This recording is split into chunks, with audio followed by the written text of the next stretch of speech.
See, we have dual Purcells. That's great. We have both of you.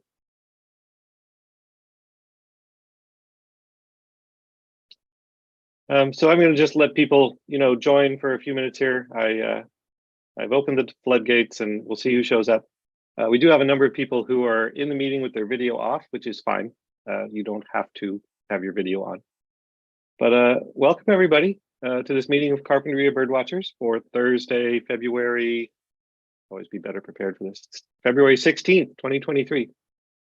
Tonight's meeting will be on just one species, which we've done a few times before, and it's always fun. And tonight's species will be the short-billed gull, bird formerly known as the mew gull.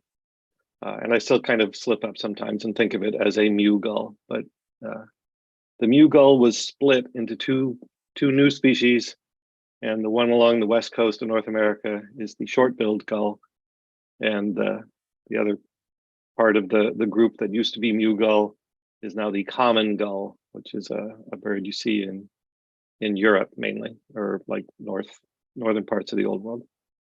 Anyway, as I say, welcome. It's great to have everyone here, and I just have a few announcements before we get started. So one announcement is that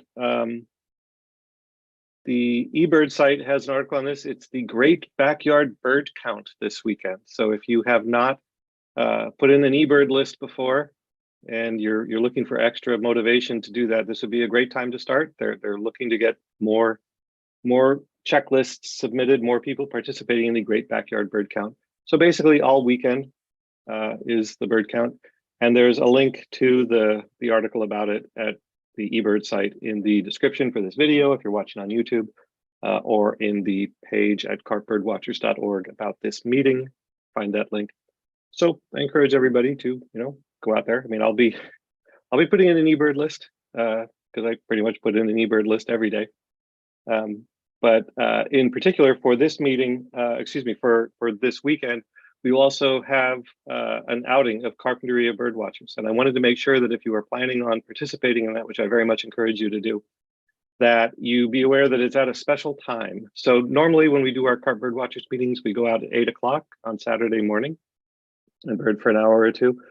This time we're going out at 2 p.m. on Saturday. So this Saturday, February, whatever that is, 18th, I think. Yeah, this is the 16th, Saturday is the 18th. So 2 p.m. on Saturday, February 18th, we will meet at the south end of Linden Avenue in Carpinteria, basically right at the beach there. And we will walk along the beach to the mouth of Carpinteria Creek and check out the gulls there. There was a short-billed gull there the last time I was there, so hopefully there'll be one there this weekend. And also we'll check out the snowy plovers there. And I wanted to talk about the snowy plovers as part of my sharing of my favorite bird from the past month, but I also wanted to open it up to other people in the meeting to have a chance to share about their favorite birds from the past month.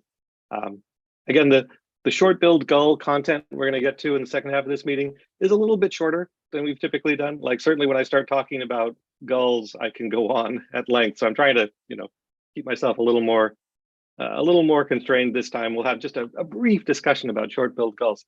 But that leaves us time to have a little, show and tell sharing session about the birds we've been seeing lately. So I encourage whoever wants to, we don't have a very big meeting, so you're welcome to unmute and just kind of chime in with what birds you've been seeing.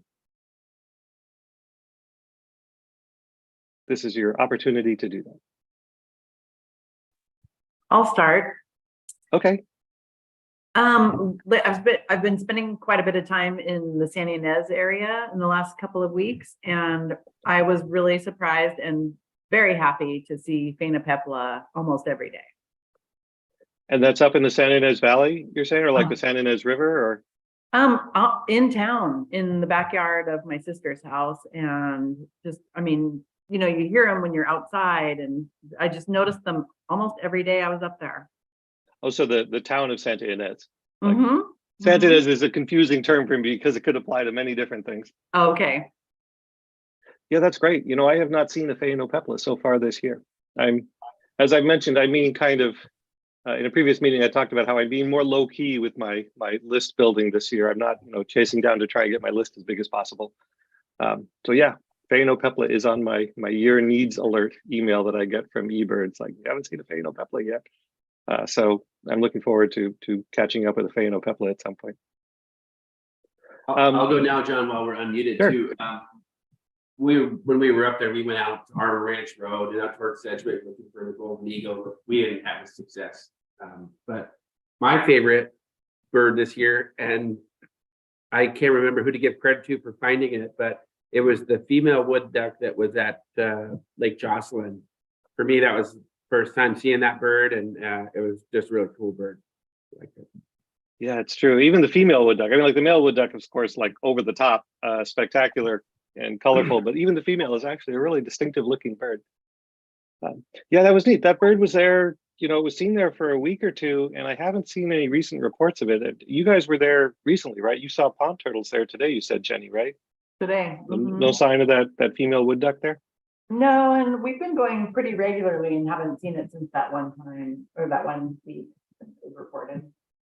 Yeah, it's fun that Lake Jocelyn is actually back to being a lake at this point. You know, we got enough rain that we have a freshwater wetland habitat in carp that we can go look at.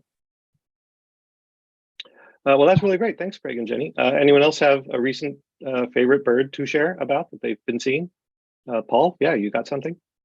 So I've got 2 red shoulders that are hanging out in a sycamore tree across from my neighbors, and they've been spectacular just to watch because I can walk out in my front yard, binocular them too, and it's amazing how they can fight off the crows. The murder of crows that comes around here too just harasses the daylights out of them, but they seem to cope when they're in twos. They seem to cope very well with having a pair defense here.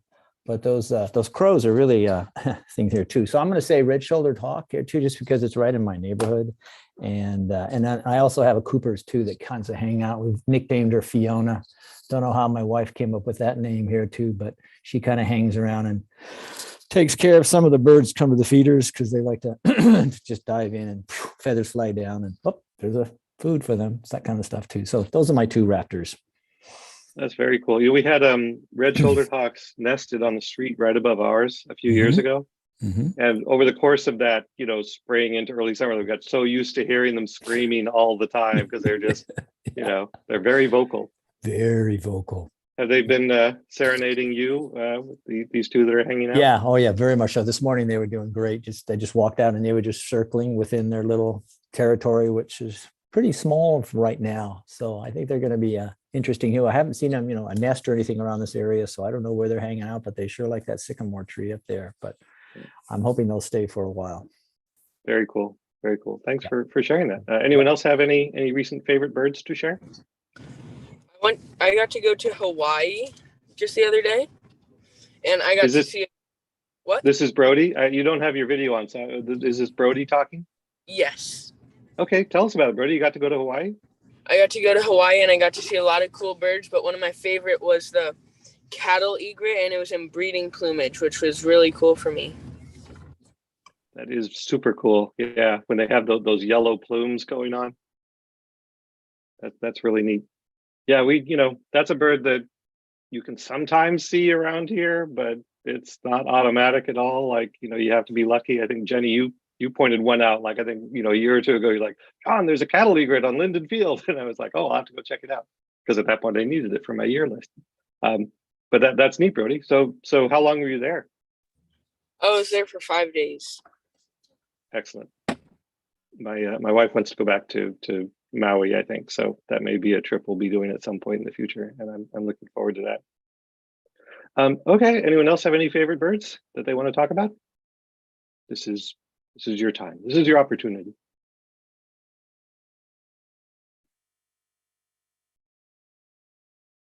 All right, well, if there's no one else, I'll go ahead and share. I wanted to talk about the snowy plovers that I saw at the mouth of Carpinteria Creek. So those of you who are participating in these meetings for a while, you're well aware that snowy plovers have nested the last few years at the mouth of Carpinteria Creek, right by the State Beach campground there. And that this, is after a 60-year interruption in their nesting there. So it's very exciting that, the snowy plover recovery effort, the breeding success they've had up at Coal Oil Point by UC Santa Barbara appears to have led to there being enough, potentially breeding snowy plovers around that they've expanded into some new locations. And one of them is the State Beach in Carpinteria. So last year, there were 2 birds that successfully nested. There were several nesting attempts. A lot of the young were preyed upon by, we assume crows. We don't really know in a lot of cases. But there were 2 nesting attempts that succeeded in fledging young. One was by a bird that gets referred to as PAYD because it has pink over aqua bands on the left leg and yellow over blue bands on the right leg. And this is a female bird that had tried to nest there a few years before. So it was really exciting to see her show up with a mate and successfully hatch those eggs, and those chicks grew up. 2 of them eventually fledged off the beach last year at Carp. That was really neat. And then another bird, PYRR, so pink over yellow on the left leg, red over red on the right leg, was a first-year female bird. And she just had this saga. Again, I don't know if you followed in the earlier meetings where we talked about it, but she had, I think, 5 separate nesting attempts or 4 separate nesting attempts on the beach last year. And one was buried in sand during a high wind attempt. She'd laid a couple eggs and that nest just got, I think Craig and Jenny, I think you guys found that. And like the next day, there was this gale force winds that just buried the nest. And then she set up another nest, but it was too close to the water's edge and a high tide washed it out. At one point she laid a single egg kind of back from the beach a little ways, but then never really incubated it. And that egg was rescued after like a day where, clearly wasn't being attended. The plover biologist took that egg and took it to the rearing program at the Santa Barbara Zoo. And that egg hatched and was reared and released on the beach up there. So that was the 3rd successful fledging that originated with a Carpinteria Beach nest last year. And none of the other nests that happened, a couple of them, or 2 or 3 of them actually hatched, but again, those chicks didn't make it to fledging. So was very exciting. I was down at the beach Saturday, and I think Sally Gundlach, who I think may be in the meeting, there's a Sally's iPhone participant with their video off, so that may be Sally. Anyway, she alerted me like, "Oh, John, there's snowy plovers at the beach here, and they've got bands." And we discussed the bands, and the next day I went out there. So I wanted to share the photos I took of those birds. See if I can share my screen properly here.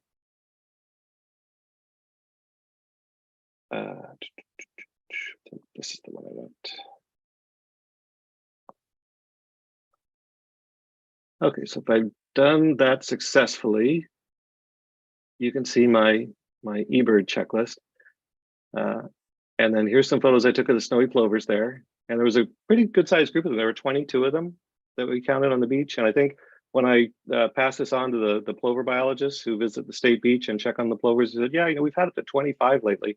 So there's a flock that's been wintering there, and I just wasn't aware of it. So I was excited to find them and see them. Here they are. Like I thought this was a fun action photo. As this plover's kind of like making tracks when a California gull was kind of intruding, or maybe it was a ring-billed gull. But here is one of the plovers that was there that is banded, and this is PYRR. So this is that first-year bird last year. So she's a second-year bird now, but had all that saga with all those different nesting attempts. She is one of the birds that is on the beach there now. So it's a little early for nesting to happen for snowy plovers. We're kind of getting into the window when it could start happening.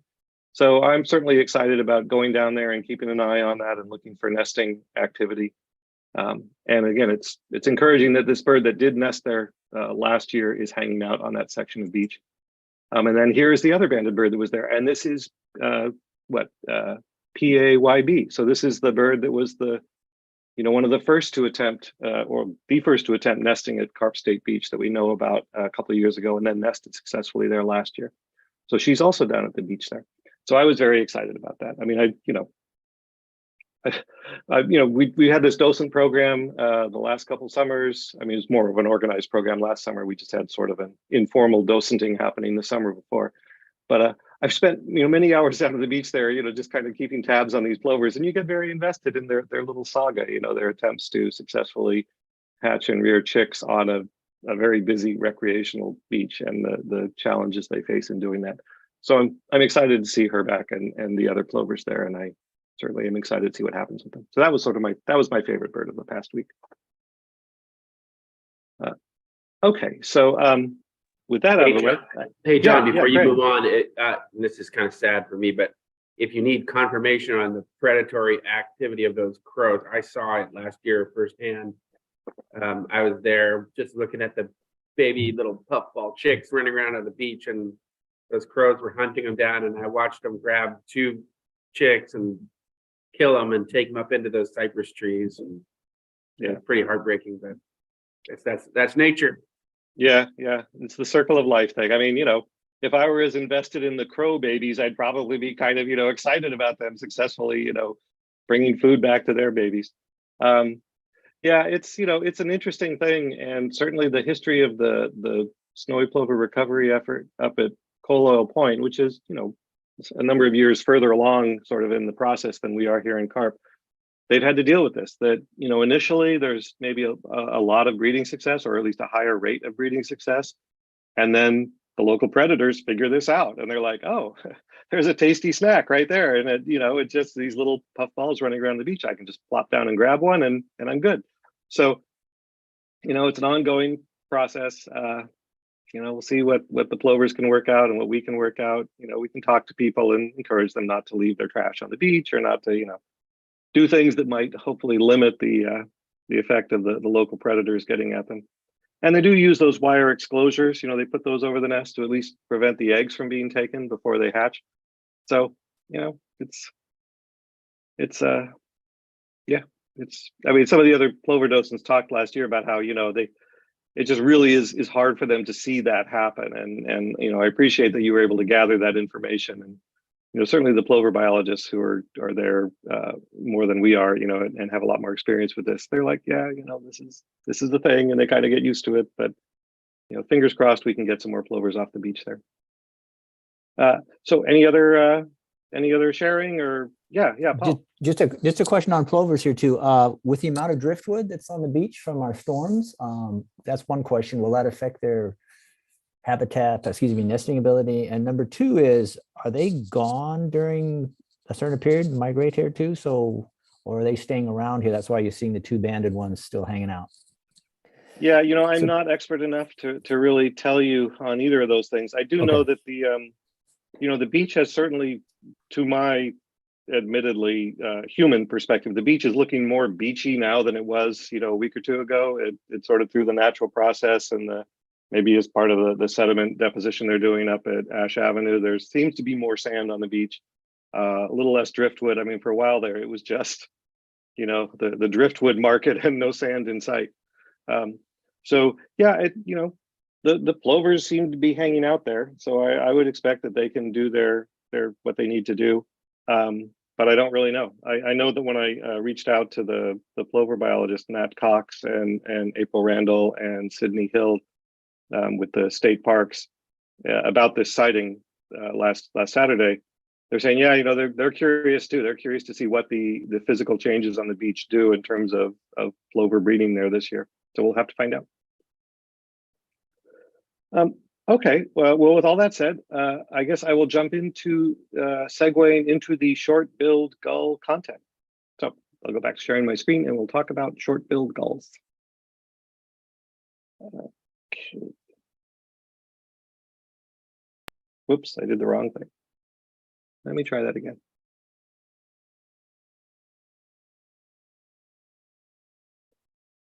That's the window I want.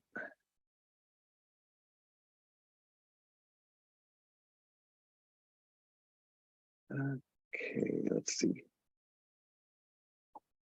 Okay, so speak up if you are not seeing an adorable little short-billed gull. So I'll take silence as approval of the short-billed gull being on screen. So we're going to talk about short-billed gull. And as I said back at the beginning, this is the gull that used to be called the Mew gull, but now it is called the short-billed gull. This is one that was swimming around on Lake Los Carneros back in January. And I guess, the reason I wanted to talk about them is that I've talked about gulls. So we've done meetings on gulls before, several meetings, in fact, and gulls are a big topic that you can talk about and study for hours and hours. And I wanted to maybe focus on ones a little more self-contained, So we're not talking here about the common gulls we see on the beach around here, the big four, I've referred to them as, because they're the ones we see most often. This is one of the rarer five, I guess, the less common five gulls that we see. And we'll look at the histogram on them, but they're really only around here in the winter months. They disappear in the breeding season for the most part. So you have an opportunity to see them now for another month or so. And I like them because, I mean, like all gulls, they can be a challenge to identify. You know, they've got that basic gull look, sort of the white-headed gull pattern with the, you know, the gray back and the black wingtips and the white otherwise. And, you know, if you're looking for dramatically different looking birds, gulls are not maybe the easiest group to get a handle on. And then there is a lot of individual variation within the short-billed gull as a species. As they age, they go through very different looks. And some of those looks look very similar to some other gulls that are also going through those same phases. So it's an ID challenge. But one of the things I really appreciate about short-billed gulls is they actually do have a fairly distinctive look. You know, and once you key in particular on the short bill, the relatively small, you know, short and thin bill, along with their overall small size, I feel like this is a gull that's kind of a good, you know, gateway bird to kind of come to grips with your gulls. Like if you spot one of these, you know, again, there aren't a lot of them out there around here at least, and it can take some work to turn one up.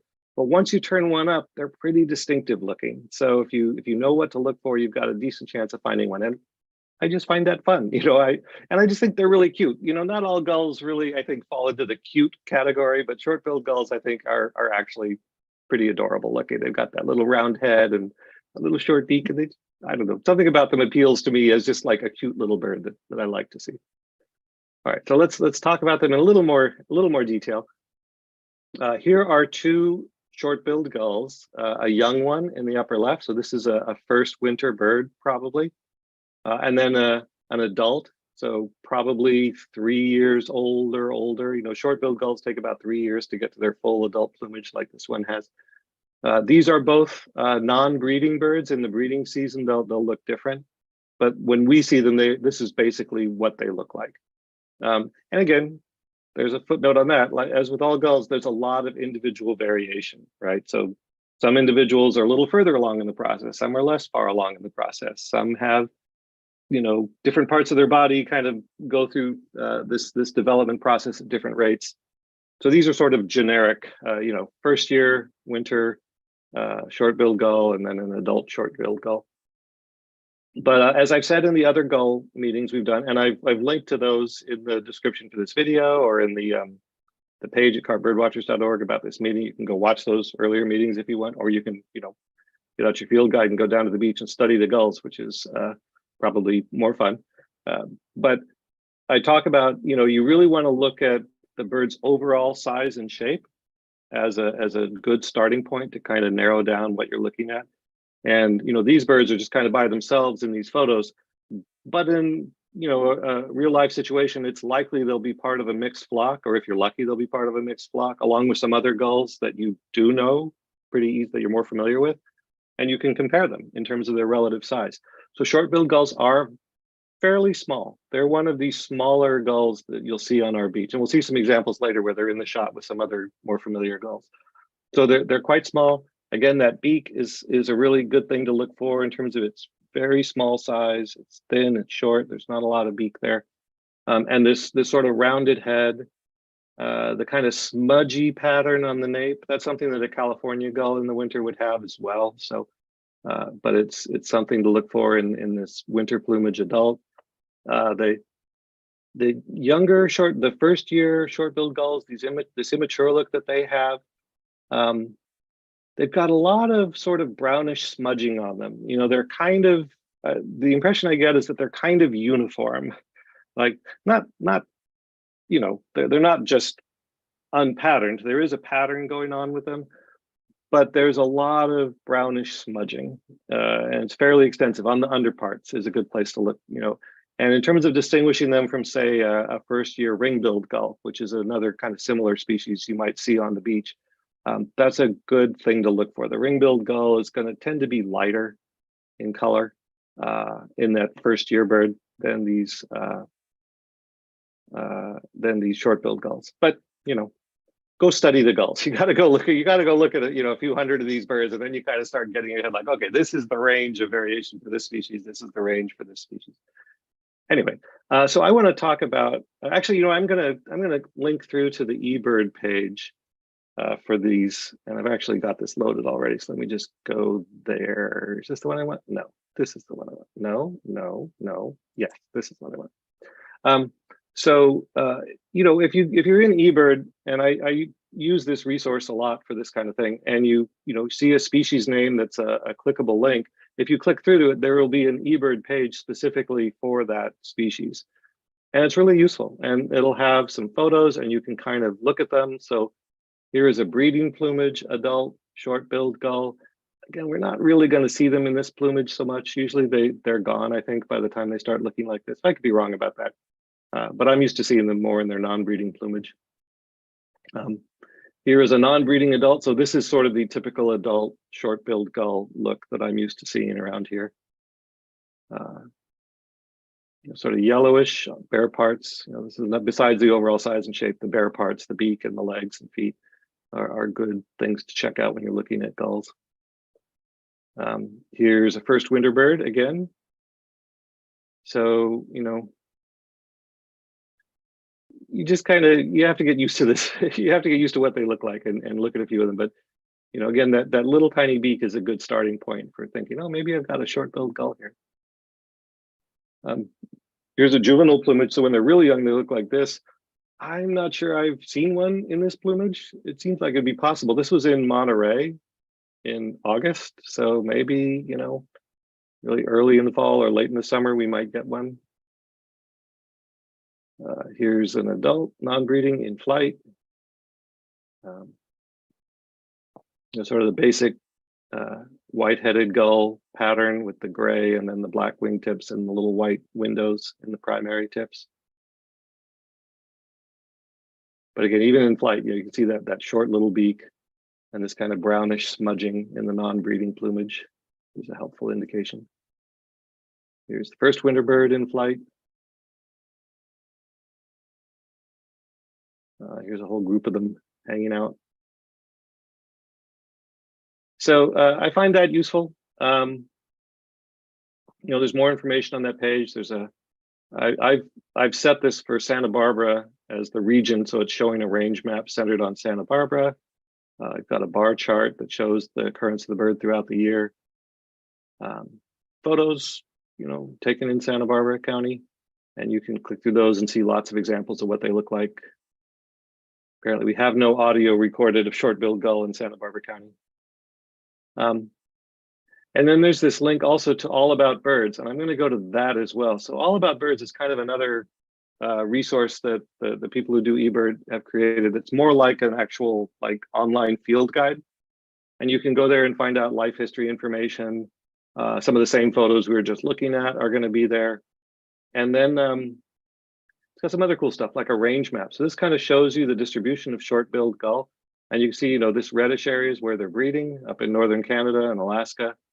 And then in the winter, they move to the coast and spread down to where we are. And we're kind of getting towards the southern edge of their range, which I think that's probably a factor in how they're not that common around here. We don't necessarily see a lot of them here. We're seeing sort of the stragglers, the ones that go, the furthest of all of the population. Oh, and then I thought this was useful. So you can kind of do this comparison tool and it will show you side-by-side photos.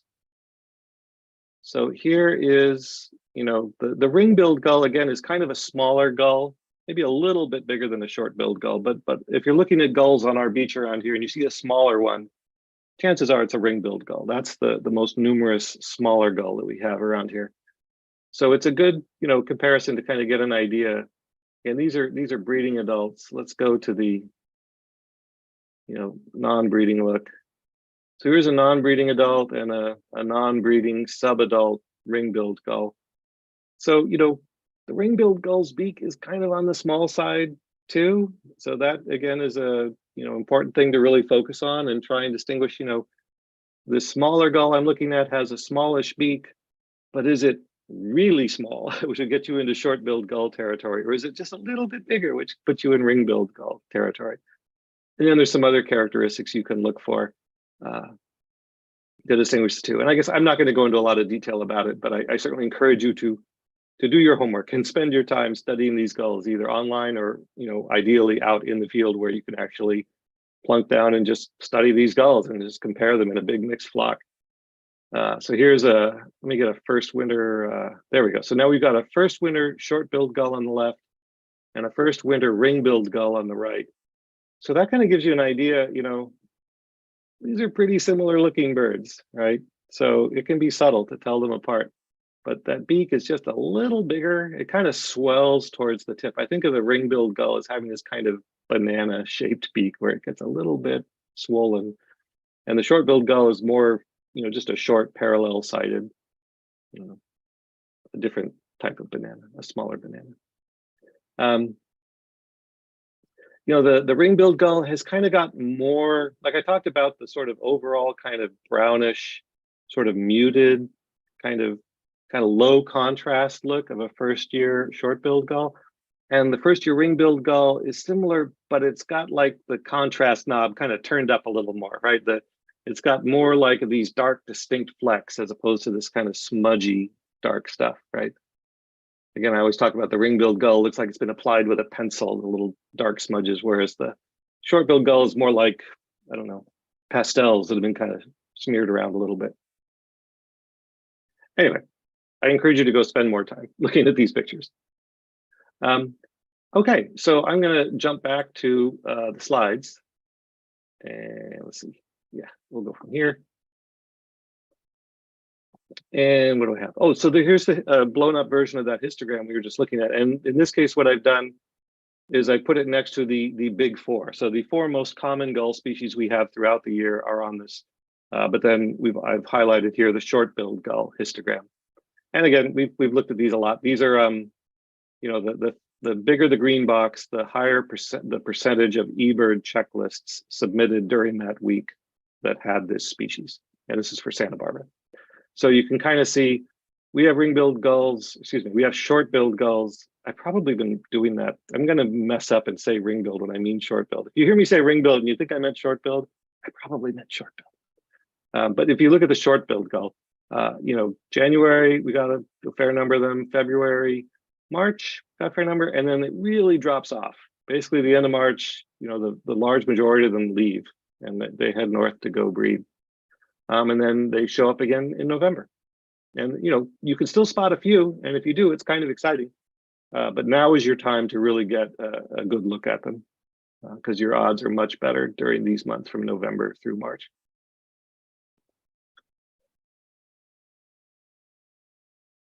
Here's an eBird sightings map from, I think this was about 4 or 5 days ago. I took this screenshot. So the red dots are reports of short-billed gull within the last 30 days, I believe. And then the blue dots are reports from older than 30 days ago. But you can see we have reports of them down here in Carp. We have them around the harbor in Santa Barbara and East Beach. The Mission Creek outfall has got some short-billed gulls lately. A bunch of them around Isla Vista and Campus Lagoon and probably North Campus Open Space. I haven't been birding up there as much recently. Again, part of my New Year's resolution to burn less gas in pursuit of as many species as I can find. I'm doing more birding closer to home, so I'm not as familiar with what's going on up there. But up at Lake Cachuma, they've had some. And then out, I think this must be like the Halama Road hotspot. So that's kind of interesting that someone had a short-billed gull there. And then up here at Ocean Beach Park, west of Lompoc. So again, these are places you can go if you're interested in looking for short-billed gulls.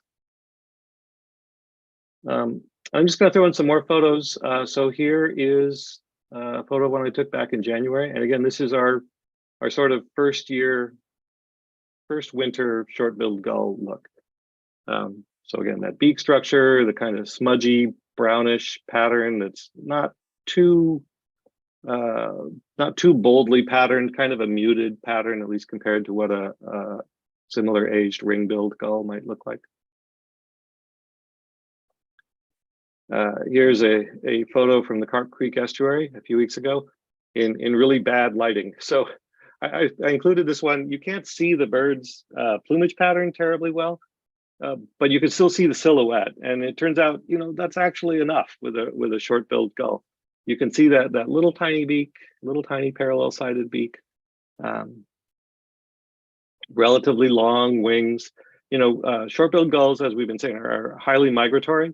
And in general, with birds that migrate longer distances, they tend to have longer wings. And you certainly see that with gulls. The ones that have the more compact body shape with the shorter wings that don't extend past their tail as far, they're typically, you know, they migrate shorter distances. And the ones like the short-billed gull that migrate longer distances will be more elongated with longer wings and tips that extend way out past the tail like this. Okay, so here we can start to look at some comparison photos. And so, you know, I've been talking nonstop. Who wants to jump in and hazard a guess? What are the two gulls we have here? These are two gulls you might see, like this was, you know, on the beach down at the Carp Creek estuary. Someone take a guess. Someone hazard a, go out there and don't be shy.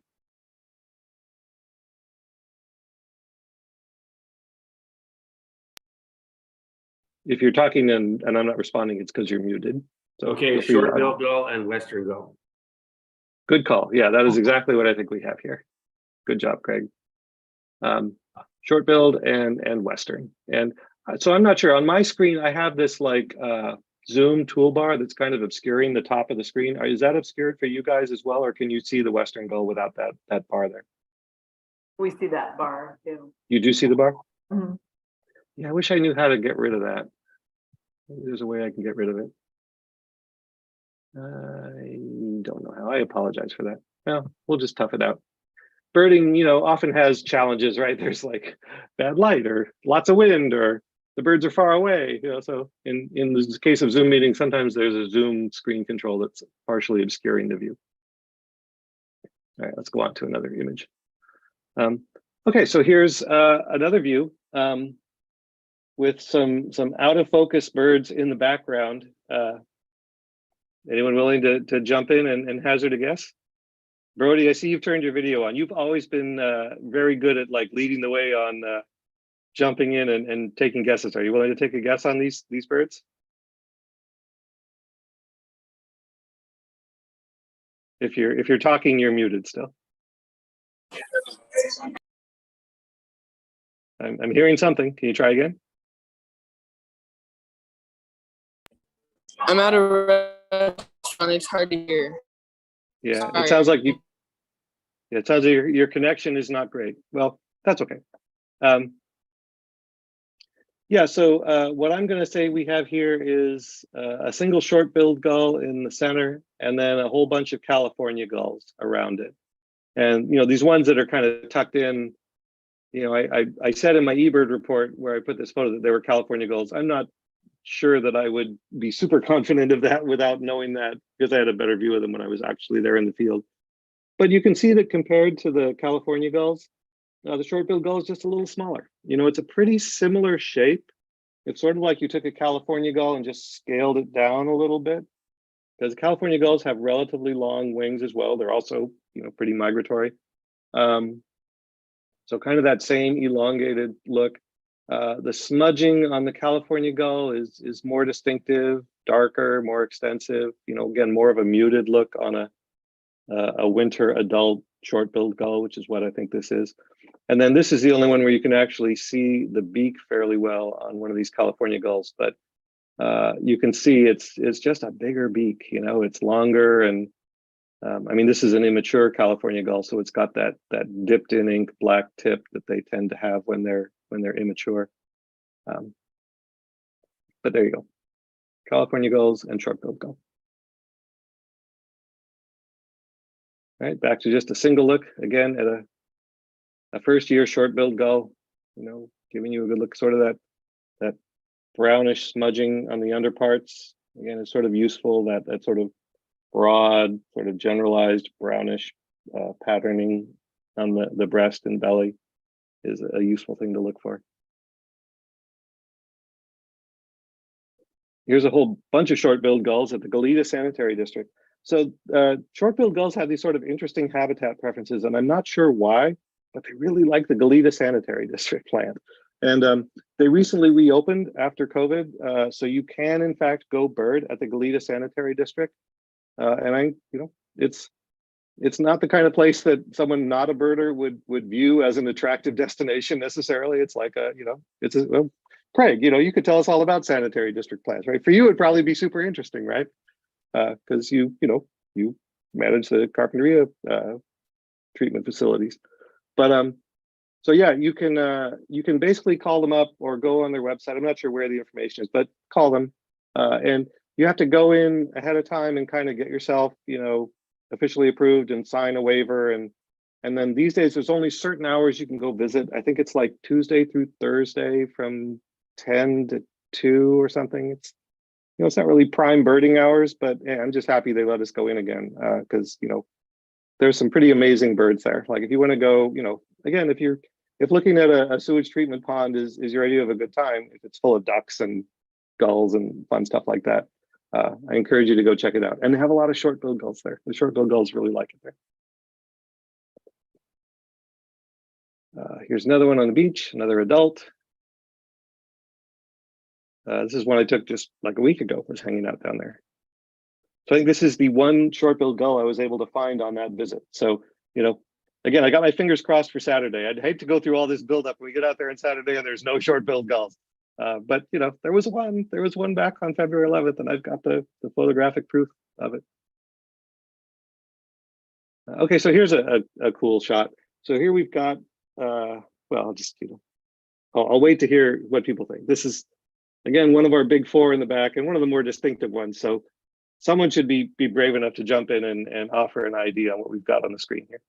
Hermans? Paul, I see. Hermans? The ones in Yeah, the back? Hermann's gull. Yeah, Hermann's gulls in the back. A bunch of immature Hermann's gulls, like a whole teenage gang of Hermann's gulls back there. And then a young short-billed gull in the front.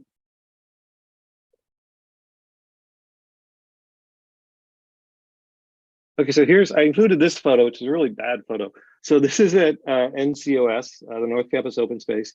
And I included it because, sometimes this is what bird watching is like, or gull watching. Like, it's great when you can get, 20 feet away from a flock of gulls hanging out at an estuary and really study them and see all the plumage details. But sometimes they're not so close. And I thought this was kind of cool because you can see that even though you can't see a lot of detail on these birds, you can see enough. Like, you can see the features on this center bird, which is the one I'm suggesting is a short-billed gull. And I'll just go ahead and, whoops, let me go back. Go ahead and end the mystery. So I'm saying this is a short-billed gull in the front, and I think all the rest of these are probably California. At least these two on the right are California. I think this one on the left is California. I'm not sure about this one, but California would be a good guess. I mean, it might be a ring-billed gull, I don't know. But you could see the rounded head, you can see the tiny little bill. You can see that it's, proportionally just a little smaller than those California gulls. And you put all those together, and I think short-billed gull is a pretty solid ID, even for this, distant, bad photo where you can't see the bird very well. So I thought that was fun. I'm going to go ahead and obscure more of your screen. So Brody, you were giving input in the chat. That's great, and I wasn't watching, so I apologize for not noticing that. On a previous slide, you said ring and short-billed, and you're probably right. Or maybe this was for this slide, I'm not sure. In which case, yeah, it could be a ring build in there, but I think these are California. Like, I mean, I'm not sure you can see it as well as I can, but there's a little bit of red on that beak. Like, I've got a lot of, sort of Bigfoot photo quality bird photos that I upload to eBird that are just very obscure, distant photos. And, I blow them up and I study them. And sometimes I'm wise enough to say, you know what, I just don't know what this is. But in this case, I felt like I was pretty sure that there was at least one or more California gulls there, and then the short-billed in the center. All right, well, I jumped ahead. I was going to try and trick you but I already showed the labels. So here what we've got, again, is a short-billed in the center. surrounded by a bunch of Californias, and then there's one little gull hiding down there that I thought was kind of cute. You can just barely see enough of that blurry gull face to know that that is in fact a Heermann's gull, an adult Heermann's gull.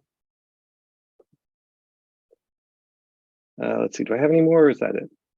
No, oh, okay, here. So here I threw in a more diverse photo, right? Again, Carpinteria Creek estuary. This is where we're going on Saturday. You might well see these two species hanging out together like this. Who wants to take a stab at what we've got on the screen here? Paul, go ahead. You're muted still. A tern? Is that a tern? That is a tern. Yep. But I'm not sure which kind of tern it is, so I'm just going to start with tern and leave it at that. Okay, well, that's good to know your limitations. That's like, is that like a Dirty Harry line, or what is Clint Eastwood line? A man's got to know his limitations. Yeah, a bird watcher has to know their limitations. And that's good. That's an important part of becoming a better birder, is sort of recognizing, like, you know, how far out there do you want to get? Yeah, I would say this is a tern. This is a short-billed gull, you know, again, a sort of good-looking winter adult short-billed gull. This, I would say, is in fact a royal tern, which is the tern we're most likely to see on the beach in carp right now. And we have a whole meeting on terns. You want to go back and look at them. But it's a fairly large tern. As you see, it's basically about as big as this short-billed gull, which is pretty big for a tern. Relatively heavy beak. So compared to an elegant tern, which is another possibility, a pretty unlikely possibility at this time of year, but possible. An elegant tern would have sort of a longer, narrower, droopier beak. And the difference can be kind of subtle. You got to, like, you know, really study them. Also, the white on the head in the winter plumage royal tern extends farther back behind the eyes. On the elegant tern, the white on the forehead kind of stops right around the eyes, or just behind the eyes. So it kind of looks like, you know, there's more male pattern baldness going on a royal tern, whereas the elegant tern's hairline has not receded quite as far. And the elegant terns are a little smaller. Anyway, this is not a tern meeting, so we're going to move on. But that's a royal tern. Okay, I think this is actually the last slide. So this was on Valentine's Day 3 years ago. I thought that was fun. I was probably, you know, out birding on Valentine's Day. I should have been home with my Valentine. I should have brought flowers to Linda. But, you know, I got to go birding every day. So, gee, honey, look at the gulls. Anyway, we've got, I think, 3 different species of gull here. And actually, the challenge here is the gulls on the left, because you can't see them very well. So, you know, I'm willing to make this the sort of extra credit problem. Like, anyone who's willing to hazard a guess on these 3 birds, you'll get points just for trying, because there's not a lot there to look at.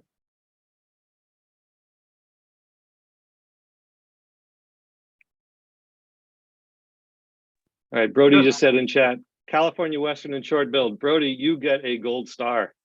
You know your gulls. Yeah, I think that's exactly what we have here. We've got a short-billed gull in the center, California gull in the back, and a Western gull in the front. And, you know, you can't see them too well, but you can see enough, right? The California gull, you can see it's got that little bit of red with black on the beak, which is kind of a California gull, you know, winter beak pattern. The Western gull, you can see it's just got the little red spot, and the fairly swollen gonus, the fairly swollen little spur on the bottom of the beak here. And you can see some leg color. So the California gull, you can see a little bit of its leg there. And it's kind of got this sort of greenish kind of, you know, again, I talked to one of the other meetings. I see that as kind of like a zombie skin tone. It's not quite, you know, once I start thinking of gulls' legs as like human flesh tones, it got a lot easier for me to make these fine distinctions. That's a skin tone you really don't want to see on your friend's face. You're like, wow, I don't think you're feeling too well. Whereas the Western gull, in this case, the adult Western gull, is, you know, more, this one especially has like some really pinkish legs, much, you know, less of a zombie look. So yeah, there we go, Western gull, and bigger. I mean, hard to tell, you know, clearly it's closer because it's out of focus because of that, but it's, you know, you can kind of get a sense of relative size. Like, this is the biggest gull here, this is the next biggest, and this is the baby of the bunch in terms of overall size. All right, so that is in fact all of the content I had about short-billed gulls. We have time if people have questions or any feedback. You know, do you like the gull content? Do you want more gull content? I'll talk about gulls next meeting. No, maybe not the very next meeting, but we'll do more gulls in the future. So I have a question then, John, here too. You know, that last slide kind of prompted me. You've got these gulls all together, but they seem to be really social creatures here, where you get many different species just hanging out together. I mean, I've seen Hirmans here. They always seem to stay in the same group, isolated. But that last picture says they're just neighbors with each other, aren't they? Right? Yeah, and I've talked in some of the earlier Yeah. gull meetings about that. I think that is one of the great virtues. That's one of the things that makes gull watching possible, you know, gull identification, you know, possible. It's one of the things that makes it easier than it otherwise would be, because it can be challenging. But the fact that you have them all kind of hanging out in these big mixed flocks that let you approach, you know, to fairly close range a lot of times and get some good looks at them while they just hang out there, is really useful, because you can do a lot of these comparisons. You know, if you just get the adults can be your decoder rings, you know, once you learn to identify the adults, then you can look for the immature gulls that are about the same size and shape and kind of start, you know, going through the characteristics of those more variable immature gulls. Yeah, it's super helpful, I think, that they hang out together like that. And it's cool, you know, it makes it fun. Like I don't know when I actually got to be so in love with going to a beach and looking at a big flock, you know, big mixed flock of gulls, but somewhere along the ways, I just kind of, you know, found myself like, wow, this is really fun. This is really cool. And that is a definite change from, you know, many years of birding experience I had prior to that, where that was the last thing on my mind. You know, they're like gulls. Oh, gull species. That's what we got there. Gulls in flight. Oh, who knows? They're flying. Who cares? They're gulls in flight. I don't know, the gull species. So yeah, at some point, just kind of a gradual process, I got to where it was like, no, if you pay attention to them, they're actually really interesting and really cool, and you can identify them. Not always, you know, there's always going to be those challenges, but you can certainly make progress. You can get to where it's a lot easier to pick out the different, you know, gulls on the beach that you see there. Okay, well, you know, if any of that sounds like fun, I definitely encourage you to come out on Saturday if you're going to be around. Again, 2 p.m. So at a more civilized time, not the usual 8 a.m. I look forward to meeting folks down at the end of Linden Avenue, and then we'll trek on down. The reason, by the way, that it's in the afternoon, there's a really high tide at 8 a.m., like a king tide practically. It's like really high. So I thought, well, let's go at low tide. And it turns out there's a really good low tide at 2 p.m. So we'll be going there when there's a lot more beach. And, you know, I don't know if that's going to help or hurt in terms of where the gulls are hanging out or where the plovers are hanging out. There probably will be, you know, a lot more people hanging out. It's not really beach, you know, the beachy time of year. So maybe we'll be okay in terms of, you know, we won't have to weave our way through too many umbrellas and beach blankets. But we'll see. We'll see what's down there. And, you know, should be some interesting birds, hopefully some snowy plovers, hopefully some short-billed gulls. But we'll see. That's the fun of birding. You never know. Okay, well, any last thoughts from anybody? Well, okay, I'll just thank you all then for showing up. As you can tell, I have a lot of fun talking about gulls. Look forward to the next time we get to do that, and look forward to seeing you all on Saturday, or some of you on Saturday. Thanks. Okay. Thanks, John. Thank Thanks, you. John. Take care, John. Bye. See ya.